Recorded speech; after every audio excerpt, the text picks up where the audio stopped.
Coming up on this episode of Admiral Ocean, we're taking a look at some of the changes happening in the academic institutes and how students are getting hands-on training with the Gulfport Fire Department.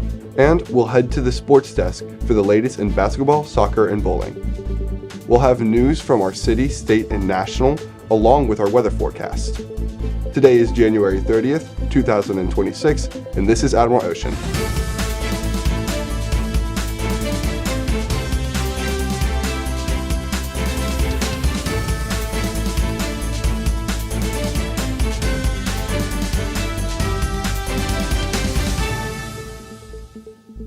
Good morning, Gulfport High. I'm Johnny Blake. And I'm Julian McHugh. And this is episode 14 of season 7 of Admiral Ocean. Thanks for joining us. On Tuesday, students were surprised to learn that a popular lunch spot was not available to them. Around noon, a fire broke out in the Sonic Drive-In located in front of our campus on Courthouse Road.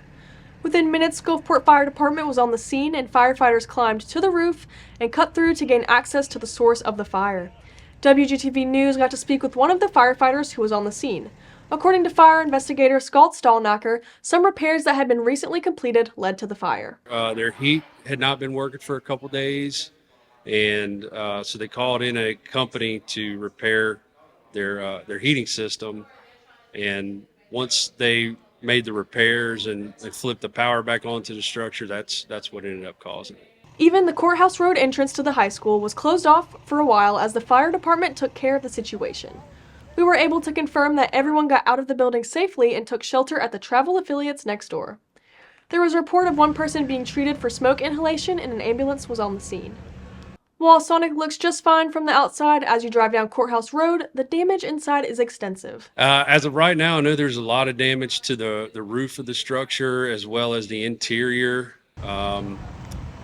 Other than that, the exterior's fine, but I know there's significant damage to the roof and the inside. Going by what the inspector has seen in similar fires, it may take at least 8 to 10 months to get the place back open. We are grateful no one was hurt, and we look forward to getting breakfast and lunch at Sonic again soon. The way students learn is certainly changing. More and more, learning is being done with hands-on experience. This is most evident in the academic institutes. Students in the Law and Public Safety classes in AIG are getting training on fire rescue. This week, the Law and Public Safety instructor, Jeremy Nikes, started his classes on a 6-week training program with the Gulfport Fire Department. So this is a great time of year for my Law and Public Safety Year 2 students. They are working almost daily with the firefighters. Members of the fire department are coming here to give students training on various aspects of firefighting. For 5 to 6 weeks, today's skill is search and rescue, which is one of my favorite to witness. It's probably one of the most physically taxing for my students because they have their full gear on, they've got air tanks on, they are going in with a partner to search for a victim. In the first weeks of this program, the students were learning precautions and procedures for conducting search and rescue in fire. They're blindfolded, so to mimic what it'd be like with low visibility in a structure fire. According to Mr. Nikes, it's an opportunity that most students would never get. So it's a really good experience for them. They're working close with the firefighters. They're having to communicate. They're having to deal with stamina issues and work together to try to find the victim. And it's a really cool experience. I mean, they even if they don't go into this field when they leave high school, they get a really good insight into what it's like to be a firefighter and have a lot more respect for it. In AIG, learning is more than just basic information. It's experience that helps students decide what they will pursue after high school. And many of these students will go on to work careers with law enforcement or firefighting. Last Thursday, a man barricaded himself in a Biloxi apartment holding a woman hostage in what would become a 19-hour standoff with the Biloxi police.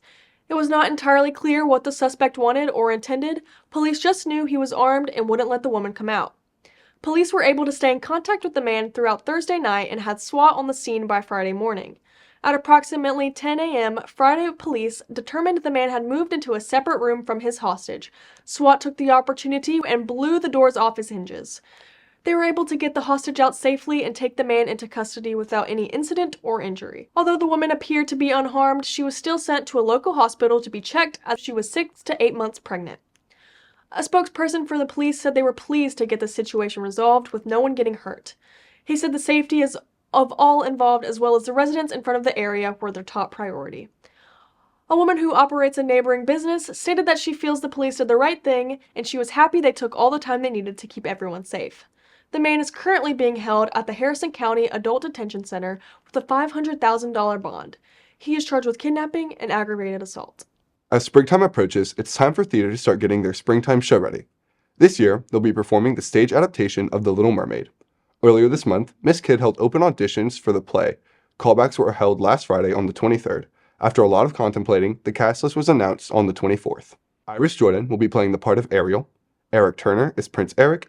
Zykeria Alexander is Flounder. Sebastian will be played by John Tavius Jackson, and Scuttle will be played by Peyton Golf. The main villain, Ursula, will be played by Cadence Daniels. The play will be directed by Miss Kid and Miss Rose.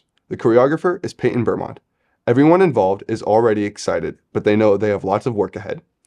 So go on and make sure you have plans to see this one.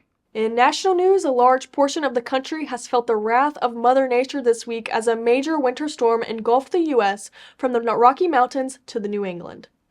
Nearly 180 million people have been impacted as the storm brought ice and snow in massive proportions. Widespread cancellations and delays have plagued many of the nation's airports. In some places, virtually everything has come to a standstill, with businesses and schools remaining closed. The storm even impacted our own state. While we have had some very low temps here on the Gulf Coast, northern parts of Mississippi have found themselves at the mercy of the weather. Over half the state has found themselves confined to their homes with ice, causing cancellations, closings, and even power outages. Over 100,000 customers lost power, and many are still without. Officials stated that the campus of Ole Miss will not be able to reopen until at least February 8th. Some residents have been told that it will be at least that long before the power is restored. Wednesday, Governor Tate Reeves held a press conference and confirmed that there has been 7 deaths in our state due to the storm.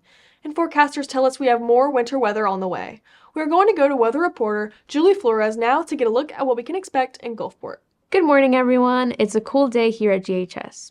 We've had a warming trend the last 2 days, and today will be the warmest day this week, but still only reaching a high of 58 degrees. Not much sun today as we have 95% cloud coverage, so it will still only feel like 55. It's going to be pretty windy with gusts up to 25 miles per hour out of the northwest. There's a 55% chance of rain today as a new winter push makes its way down. Sunset will occur at 5:31 p.m. this evening, and our overnight low will be 25 and feel like only about 13 degrees. That means we are going to have another freeze tonight, so remember to protect pipes and plants and bring your pets inside. Expect a cold weekend. Tomorrow's high will only reach 39, and Sunday will make it into the 40s, but only up around 44. Next week looks like it will start out sunny, but by Thursday, more rain moves in. Temps will be a bit warmer, though, with highs in the upper 50s. Follow us on Instagram as we start making posts to give you a heads up on what weather to dress for each school day. Have a great weekend, stay warm, and stay safe. Winter sports are starting to wind up, and playoffs are just around the corner. We are going to the sports studio now to get the latest from WGTV Sports.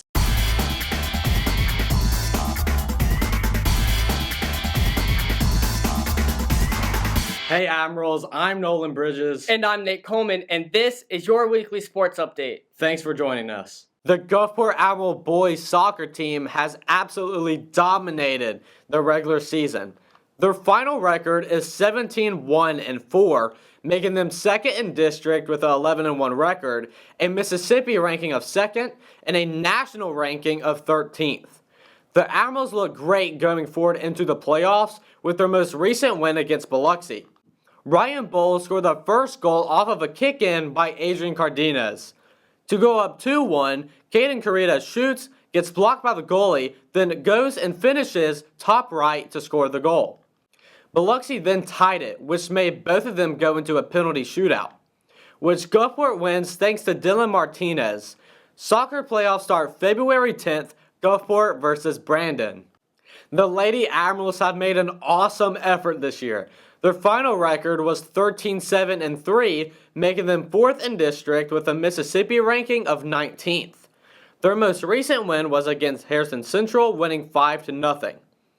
The first goal was scored by a corner kick, then heading the ball was Carrie Crosby to go up 1-0. To go up 2-0, Maggie Estes shot bottom left corner and scored a goal from a penalty kick. Only a couple minutes later, another penalty kick was set, this time from Ella Ward. She kicked bottom right to go up 3-0, and Gulfport steals the ball from the Rebels, and Maggie Estes kicks a beauty of a ball to Caroline Deagle, and she finishes to go up 4-0. With time winding down, Amelia Weatherly passed to Mary Ella and scores the final goal of the game. The Admirals bowling team has also had an amazing season, just like the rest of our sports. The Lady Admirals placed third in the regional match back on the 21st, with senior Ashton Walker and freshman Carol Wong both making the all-regional team, placing in the top 10. They also made a wildcard spot to compete in the state championship on February 3rd. Results will be shown in the next episode. Things are really heating up as we approach the end of the Admiral basketball regular season and look toward playoffs. The boys varsity team can be described as nothing less than outstanding this season. The Admirals are currently ranked number 3 in the state with a 23-1 record. Last Friday, the boys took on Ocean Springs at the Burt. The Admirals basically dominated the Greyhounds largely thanks to senior Morris Robertson Jr. Morris scored 26 points in making 3 incredible dunks. The Admirals took away another win with a final score of 64-50, improving their win streak to 14 wins. Then, this Tuesday, the Admirals were again at home as they faced off against the Biloxi Indians. This proved to be a real battle with the rival from down the beach as the score went back and forth the entire game. The crowd grew louder and louder as the game came down to the last few minutes when the Admirals pulled out in front to take the win 45-37. This win secured the Admirals' number 1 seed in the playoffs and extend their win streak to 15 wins in a row. The boys' next game will be this coming Tuesday at St. Martin, and senior night will be next Friday, the 6th, as the Admirals host West Harrison to close out regular season. Let's fill the stands and cheer on our Admirals to the playoffs. One thing that happens after the new semester begins is the state junior chef competition. Once again, Gulfport High hosted the competition for the Southwest Coastal Region. Reporter Jordan Rogers brings us the inside story to this big event. Students are putting their skills to the test in the junior chef cooking competition. This competition gives student chefs 1 hour and 30 minutes to prepare a full entree, testing not only their cooking skills, but their teamwork, time management, and creativity. Round 1 included Gulfport High School's Coastline Cooks faced off against Ron's Brothers Academy Lion Chef team, and in round 2, Poplarville School District Team 2 competed against Poplarville School District Team 3. With so much on the line, preparation is key. I had the chance to speak with one of the competitors to learn how they got ready for the competition. Every day during 4th block, we practice and it's really just repetition and just cooking the meal over and over again. During when we were practicing, we tried different cooking methods for different, like the rice, we tried a different cooking method, trying to slim down time. With pressure in the kitchen and creativity on the line, the junior chef competition is about more than just cooking. It's about discipline, teamwork, and passion. During the second 9 weeks, Health Science 2 classes got a new instructor. Miss Shanika Brinkley took over the 2-year classes and have been working hard getting her students through clinical experiences at the hospital. But this isn't the only change to the Health Science class. Reporter Ramsey Baines brings us details of the more changes on this program. When Health Science 1 students returned on January 12th, a new instructor greeted them at the door. Dr. Lindsay Bird is our new Health Science 1 instructor. Dr. Bird comes to GHS with many years of experience in the medical field. Previously, I've been a staff physical therapist for 18 years, and I graduated from the University of Tennessee Health Science Center. It can be tough for a teacher to come in partway through the school year, but Dr. Bird is excited about what the change means not only for the current students, but for the opportunities it will bring in the future. So I'm most excited about not only finishing out this school year with the MedTech 1 students, but also beginning the sports medicine pathway for this rising seniors. As the new sports medicine pathway is introduced, she hopes that more students will find a place in health science as it opens up opportunities previous students didn't have before. We're hoping that will look a little bit like true clinical experience, not necessarily a nursing pathway, but an allied health pathway with an emphasis in sports medicine. Dr. Bird says the students will be able to do some actual sports training and assist in post-injury rehabilitation. This will give students the chance to learn in a more real-world setting outside the classroom.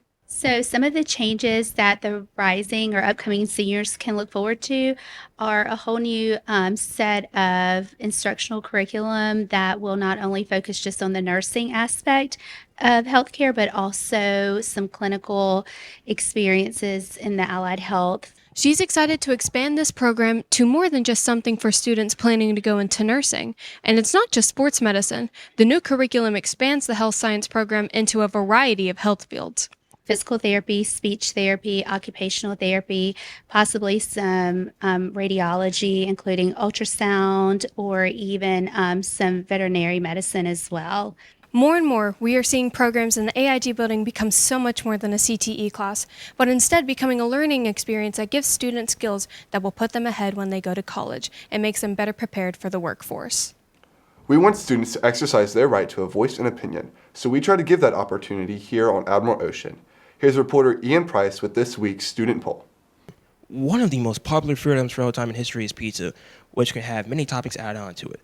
But there is one topping that can be considered controversial, that being pineapple. We were curious to know if students believe that if pineapple belongs on pizza. Yes, it depends on the pizza, but mostly Hawaiian pizza. No. Nah. It does not belong on pizza.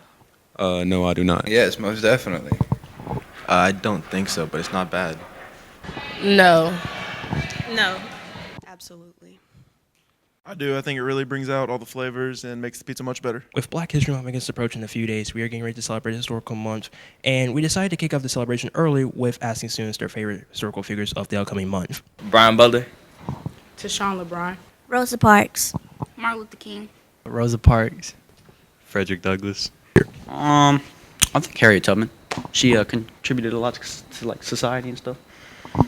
All right, I'm gonna say LeBron because 42,000, almost 42,000 points, greatest to ever do it in the NBA. So yeah. So we think Martin Luther King. That's all for this episode. Be sure to look for us on Facebook and subscribe to our YouTube channel where you can find current and past episodes of Admiral Ocean. And follow us on Instagram where we'll have breaking news, special info, and episodes as well as weather feature as well. Thanks for watching and come back next week for another episode of Admiral Ocean.